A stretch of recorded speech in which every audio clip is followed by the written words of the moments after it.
The final games have been played. The stage is set. Eyes of the rugby world are turning to the O2 in London. Andy Farrell will name his squad in just a few days' time. And before he does that, we sat down to dive into the centres he might be selecting this Thursday. I think the big place to start is with the 3 Irish centres. Yes, that is the kind of the cohesive unit. Asked a lot is Bundy Archie, Robbie Henshaw and Gary Ringrose. Mm-hmm. So I think that the most established combo out of those 3 is Archie and Ringrose. But I think in a way, Henshaw's a victim of his own success in that, because he plays 12 and 13 equally well. But at the same time, Henshaw and Ringrose play together at club level. Yeah. Admittedly, with Geordie Barrett there as well. Sure. And also Dave O'Halloran Jones or whichever Leinster Academy kid is playing outside them. Yeah. And obviously 2 of them went on the last Lions tour, Robbie Henshaw and Bundy Archie. Archie had a great tour, ended up forcing him into the test team. Yeah. Henshaw also played in the tests and was quietly very good. And Henshaw went on the tour before as well, was, as a youngster, didn't get much game time, was kind of brought in as like, yeah, he'll have a really good tour, and didn't really get his chance. And then got his chance 4 years later, and now 4 years on from that, he's now the experienced, been around the block guy, and it feels like he is one of the biggest locks out there. Him and Bundy both feel very, very safe shouts for me. Bundy Archie in particular, I think, is the bullshit player. Yeah. That we can look at in this midfield for sure. You look at, for example, the try he scored against England in this year's Six Nations, where he gets the ball on the wing, doesn't look like how much is on, and he just barrels through people. Yeah. He has scored so many tries like that playing for Ireland. You look at the last World Cup quarter-final against the All Blacks, he scored a try just like that. And he's one of those point of difference players where you can just give him the ball and he will make more yardage than you think he has any right to. I think his general level of performance has come down a bit since 2023.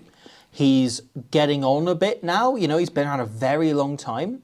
However, I still think he's probably the second best centre available. Sure. I'll get on to the other guy I think, is there. But he is an outstanding player. He has everything. That it's not just the bullshit they mentioned, the speed, the strength. The speed is gone, kinda, but still the strength remains, his game intelligence remains, and his passing game. Yeah. His hands are so soft. His offloading, the one-handed passes, the little lifts. There's a real variety in passes that you can get on him. And also a pretty decent attacking kicking game as well. Yeah. Other thing I'd bring up is how fast he reloads as well. Yes. How fast he gets from one position to the next. That might be the biggest plus of him. Yeah.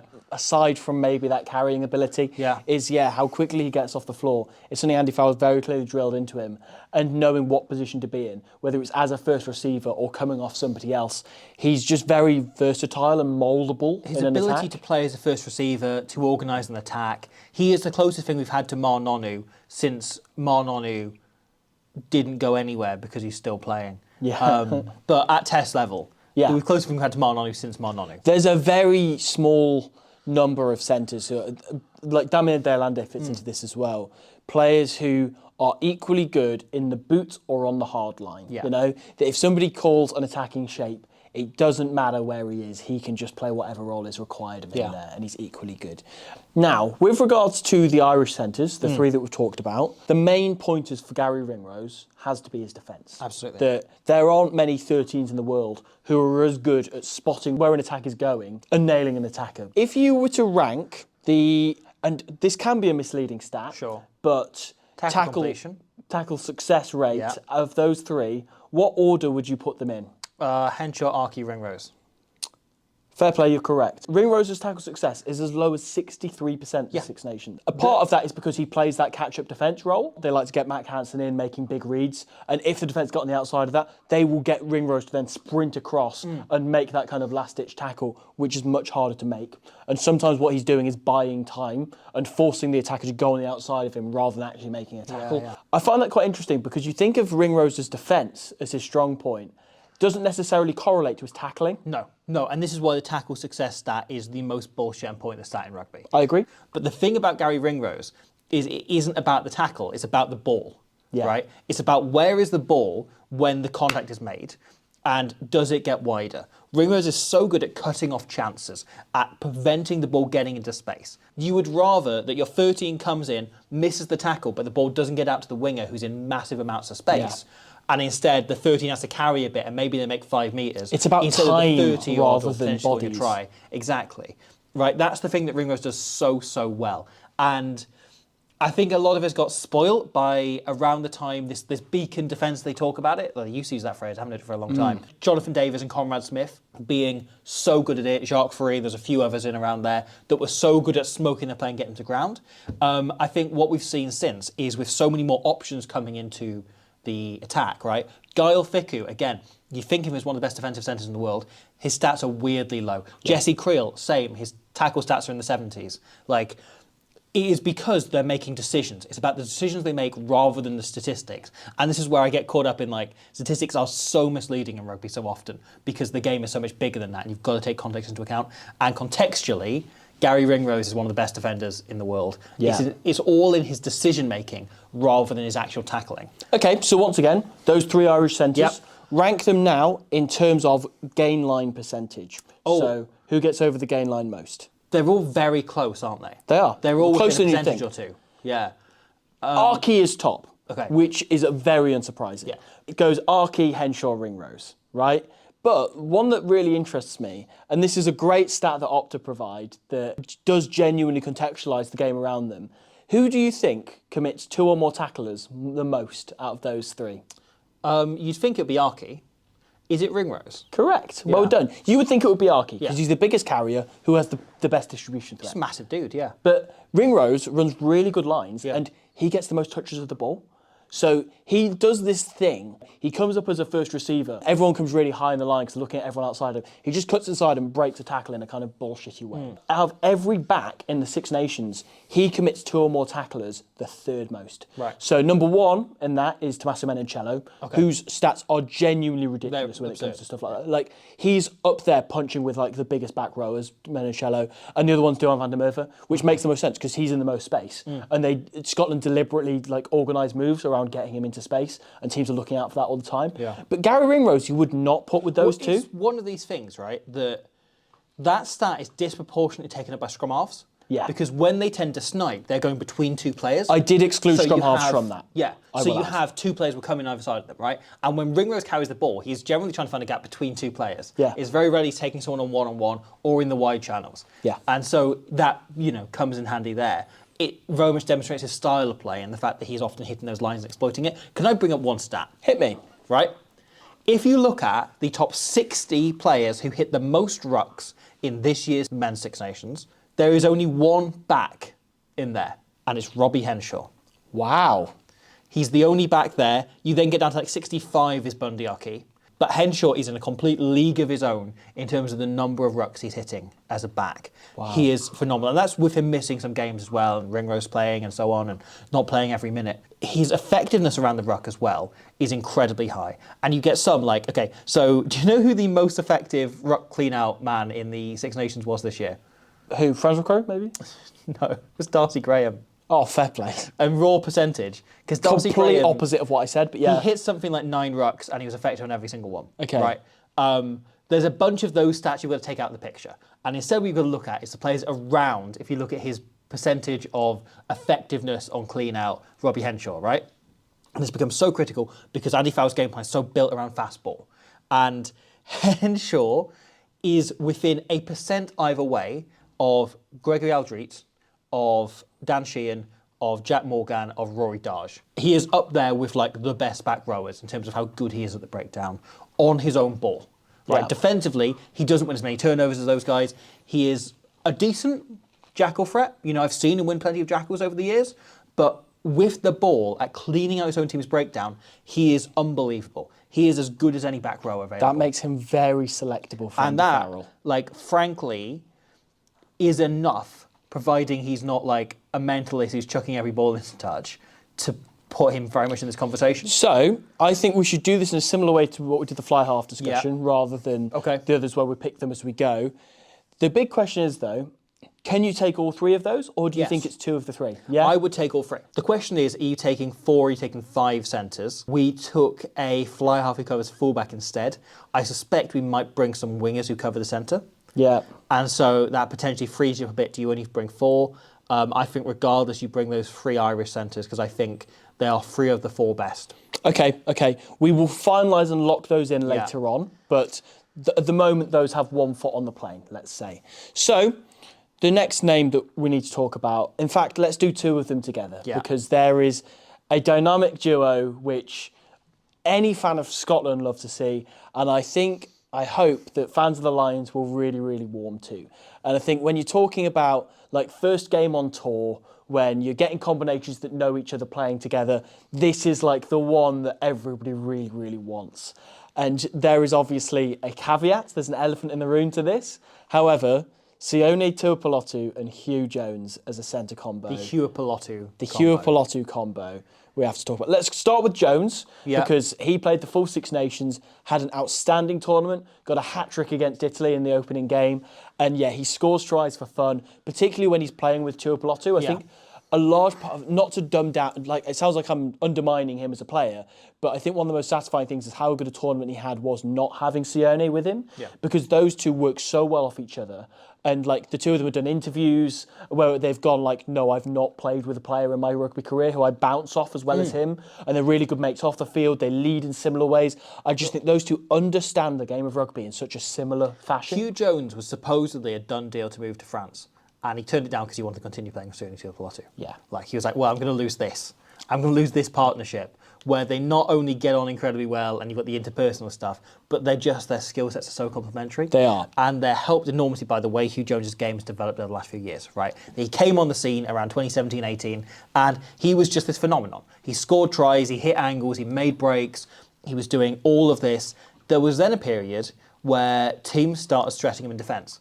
And he is opposite of Gary Ringrose, very decent tackler, very good at coming up and making a big shot. But sometimes when teams would put decisions on him, he couldn't perhaps make the right one. And so we saw the way rugby was at the time, where it was very much built around defence in those wide channels. Chris Harris took over and ended up going on the last Lions tour because he was defensively the best 13 in the world at the time. And what we've seen since is a combination of things of, one, the game has swung back to favouring attack over defence, which has helped Hugh Jones enormously, but also he has rounded out that part of his game and he is no longer getting caught out. The thing that he's got really good at that wasn't a strength a few years ago is he used to, and it was his natural game, was he would fly up and he'd just like commit incredibly hard to a decision. He's got so much better at being able to push off, at go, is this the right decision? No. And realise when he's about to make a mistake before he makes it. Yeah. And that is the thing that's made all the difference in the world to his defence. It isn't, he's got better at reading the game around him. He was always pretty good at that. It's whenever he has made a misread, which happens to everyone, no matter how great they are in defence. It's his discipline on that readjust, isn't it? It's that ability to just go, oh no, just take one step backwards and readjust and bounce off the next defender, or to work around. And that has changed his game completely. That has allowed him to be the player he's always been, because there's now no question marks over his game. Yeah. So to simplify what the Huipulotu is, what their DNA is typically Scotland love to run an attack where they'll get Finn Russell to step out from the first receiver role, get the 9 to skip him and pass to Sione Tuipulotu into the first receiver role. And Sione Tuipulotu, he's very good at a lot of things here. One is the carry. He's very good on the hard carry. For Glasgow, we see it all the time.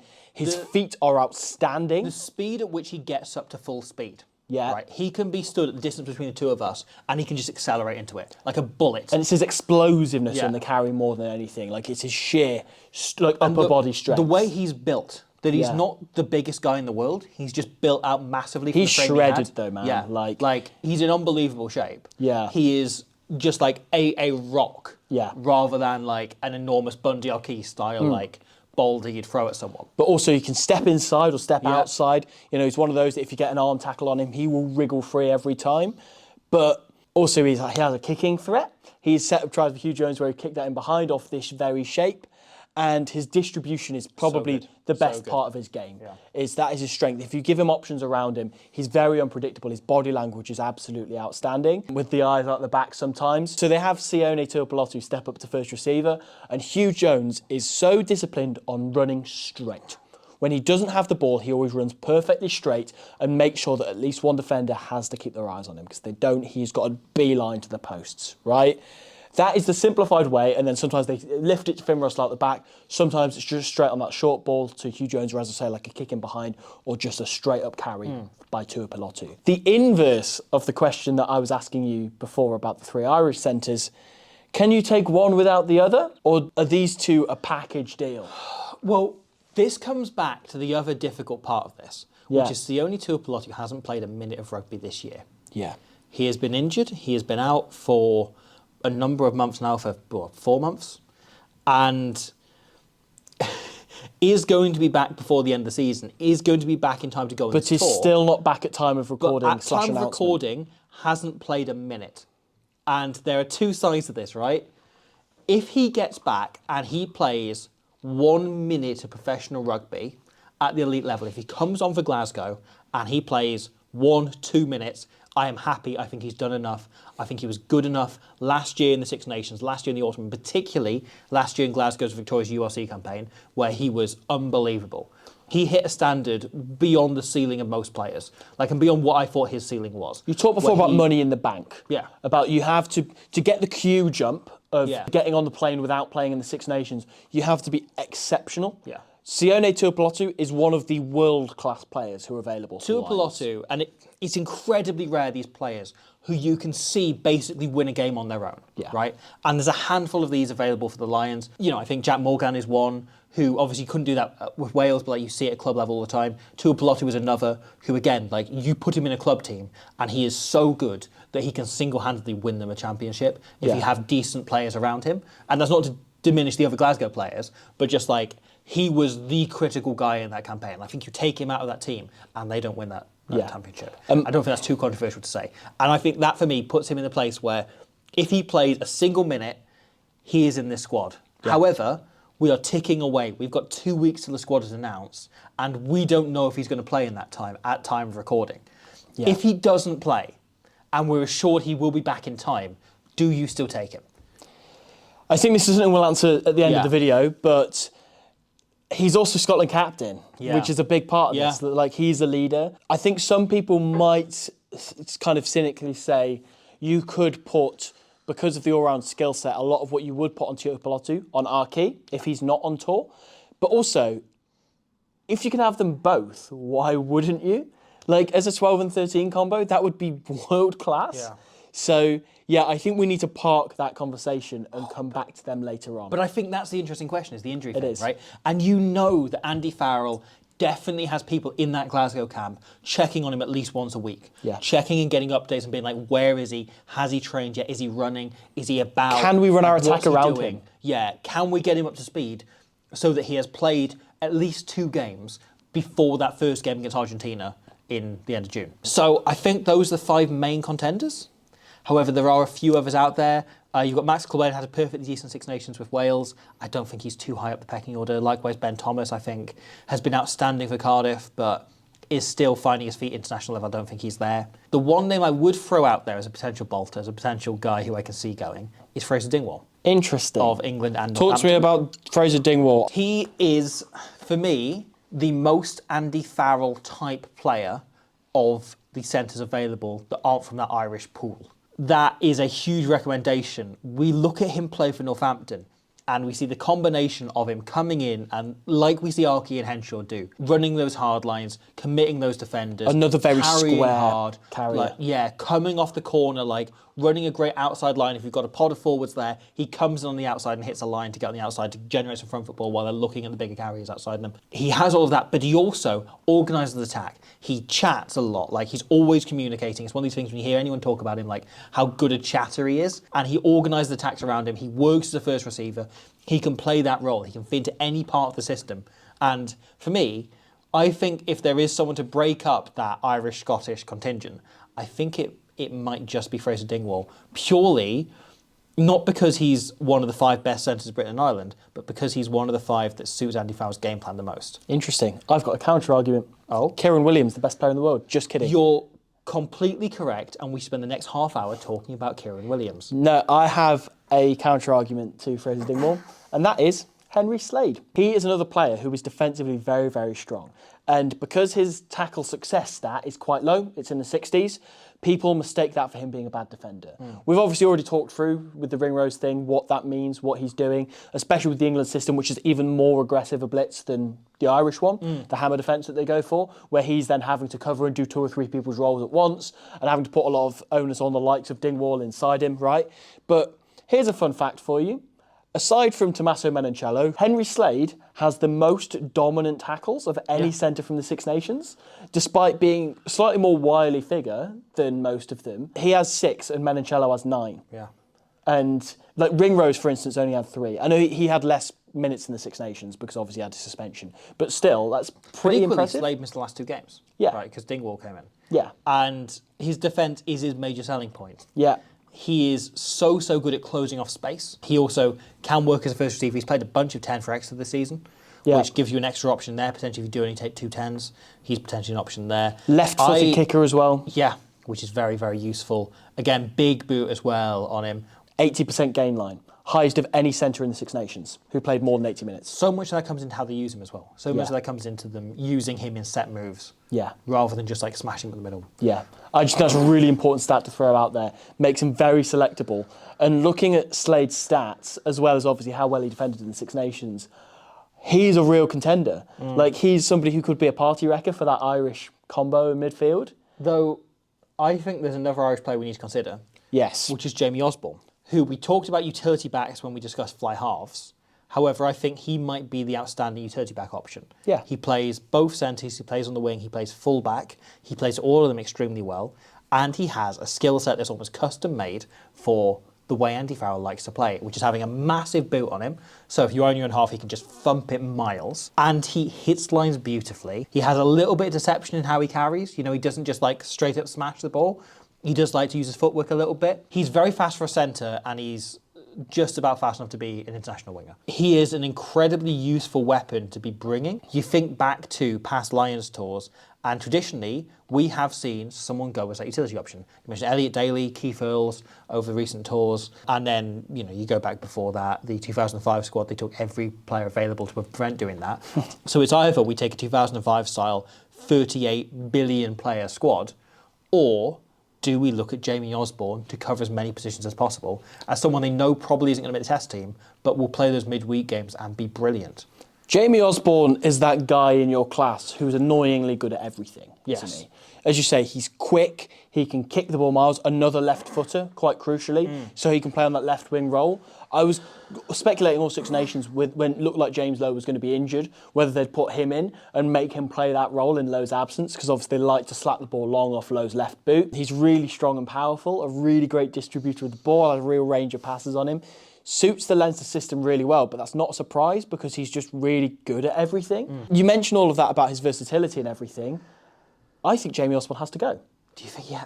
Yeah, I think he's such a good option, and he plays equally well in all of these positions. And squad numbers is the only thing counting him out. That's it. But if they were taking a 40-player squad, I'd agree with you. If you look at the formula of past Lions tours, Yeah. of what it looks like, the makeup of the back line, Yeah. and having somebody who plays in every position in the backs, right? Jamie Osborne is that guy.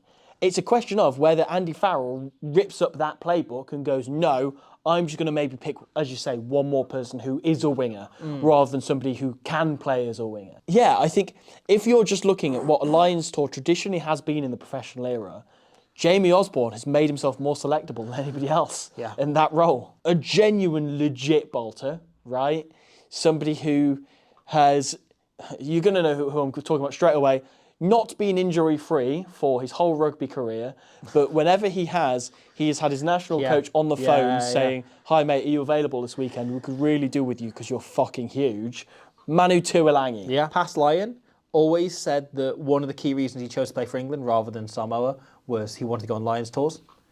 And obviously played in 2013, that Victoria series, and one of those rare players available for this tour who has won a Lions series before and been to Australia on that tour. Yeah. Yeah, a player that can be a massive point of difference player, and by all accounts playing pretty well in the top 14. It seems very, very unlikely that they'll consider Manu Tuilarangi. Once again, one of those where if this was a weak position, then maybe they'd take him. He'd be the headline if he got in, though. He would be the headline. He would be. Yeah. So I think the realistic options that we have, we're looking Bundy Archie, Robbie Henshaw, Yeah. Gary Ringrose, Yeah. Jamie Osborne, Sione Tuipulotu, Hugh Jones, Owen Farrell, Henry Slade, Fraser Dingwall. And Also Stafford McDowell were not mentioned. Stephen McDowell, yeah, good shout. Yeah. Who was very solid in the Six Nations. Yeah. I think probably is just outside this conversation. Yeah. But I think it would take a couple of injury replacements or a bit of geography, and he could get in, and he would be very good if he did. Yeah. I'd like to see Stafford McDowell as a Lion. I don't think he'll get in over those boys, sadly. No, agreed. You can make an argument for a few of these English players as well. There's plenty of depth in that Premiership.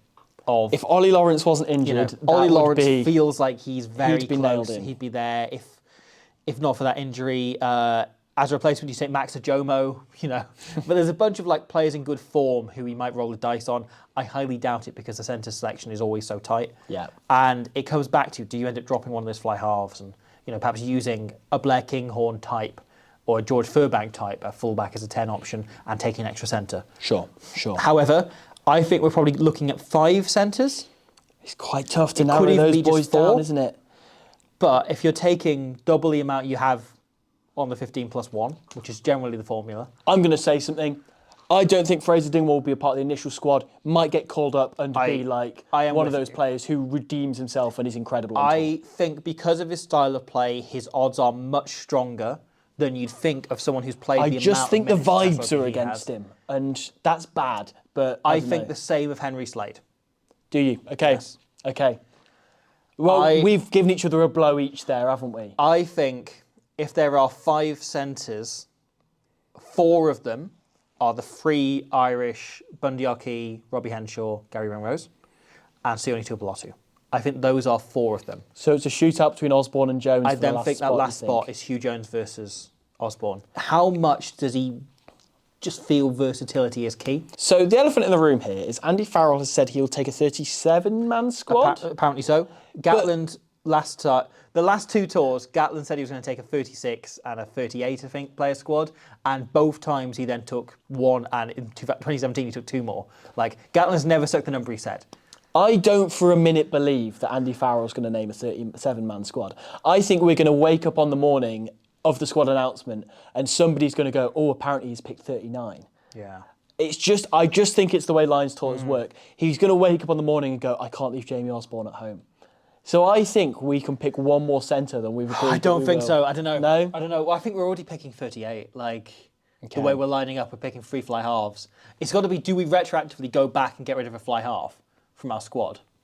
Okay. What we'll do is then, once we've run through all the positions, we will do an extra video on the end where we talk about the captaincy and any changes to the squad that we've named that we will I think make. we go with 5 centres, and we have the option then potentially to swap one of those 10s out. But in that case, would you rather have Finn Smith or Jamie Osborne?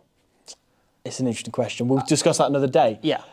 In that case, though, if this is what we're doing, then Hugh Jones has got to be it. I think it's Hugh Jones. It's got to be Hugh Jones. As much as I literally earlier in this video said that I 100% would take Jamie Osborne. The best centre is undoubtedly Hugh Jones. Yeah. However, is that the best tourist? Is that the best squad player available? Is that Jamie Osborne instead? If that happened, it would be so controversial. It would. And there would be so many, Irish Leinster bias claims made by Scottish fans, which would be understandable because one of your best players would be left at home. It would be... I would understand that as a pick. The one thing that brings Glasgow and Munster fans together is hating on Farrell taking too many Leinster players. Yeah. However, I think we're going... Should we go Hugh Jones? We're going to have to go Hugh Jones. He's too good not to. There's a very good chance Osborne's just put in the standby list. Yeah. And he's there waiting. Trains at home with them for a couple of weeks. And then when they fly out, he's next cab off the rank. Yeah. If any back gets injured. Yeah. Okay, so we're happy. We're going Gary Ringrose. We're going Bundy Arkey. Oh, that's so harsh on Jamie Osborne. He's so good. We're going Robbie Henshaw. We're going Sione Tuipulotu, despite having not played a minute. He's world class. Yeah. He is genuinely world class. If Tuipulotu doesn't play again before the squad is named, does that change your decision? And is it Osborne who comes in, or are you looking at a different It squad? would Are be you looking Osborne that comes in. You're not looking at Dingwall perhaps as a more close to like for It like is close to replacement? like for like, but I just think because Osborne is that far off, I feel like it's so harsh because of the reasoning of... there's so many caveats to both of those players for the non-selection of Osborne and the selection of Tuipulotu. Thankfully, we're not actually picking the squad. It's Farrell who's doing that. But I think there are very, very few players in Britain and Ireland that you give the free pass to. Of you've not played any rugby, but I know that you're good enough that we can still mould our whole game plan around you. And I think Sione is that level of talent. Yeah. I agree with you, but at what point do you start to sweat? If you get to the squad announcement and he hasn't played, and it's been 5 months since he last played, can you take him for granted? No one can judge Farrell for leaving him out for that. If he gets to the end of the season, he names him in the initial squad, and he still hasn't played, does he drop him? Do you make a change there? I don't know. Yeah, that might be it. Name him in the squad, see how fit he actually is, and then potentially have to leave him at home if it's too tight. Yeah. God, it's an interesting one. It's a tough one. That's tough, isn't it? That is probably the one where it's just like, that is the biggest margin for error from our perspective of picking this squad, because we don't know Sione personally. Yeah. We don't know what his injury's like at the moment. We only hear what the media tell us. Yeah. And then our final pick is Hugh Jones. Yes. Settled on. Okay. Jamie Osborne as the next cab off the rank. Yeah, but can rotate in for any of those 5 centres. For one of the easiest to pick positions, that turned out to be quite tough. It did, didn't it? It did. The Osborne thing, I think, just again, he made himself so selectable. And it's so hard to leave him at home, hypothetically. Yeah, it's putting another pigeon amongst the pigeons. Certainly So, has. do you want that, or do you want a cat? No one wants a cat. You want a pigeon. I'd quite like to stay You with want more pigeons? Thank you, Yeah. yeah. More pigeons, please, Andy Farrell. More pigeons, please. There might not be more pigeons, but there'll be more videos. We'll be back looking at the back 3 tomorrow, then the back row straight afterwards, and then we'll look at the final squad we believe Andy Farrell will be naming. It's all coming up. It's Lions Week. It's incredibly exciting. We also want to do a video on the second channel on that Northampton-Leinster game, so hopefully we fit that in. We've got time there as well. There's a lot going on, but what a game, what a performance. Buzzing to talk about it more.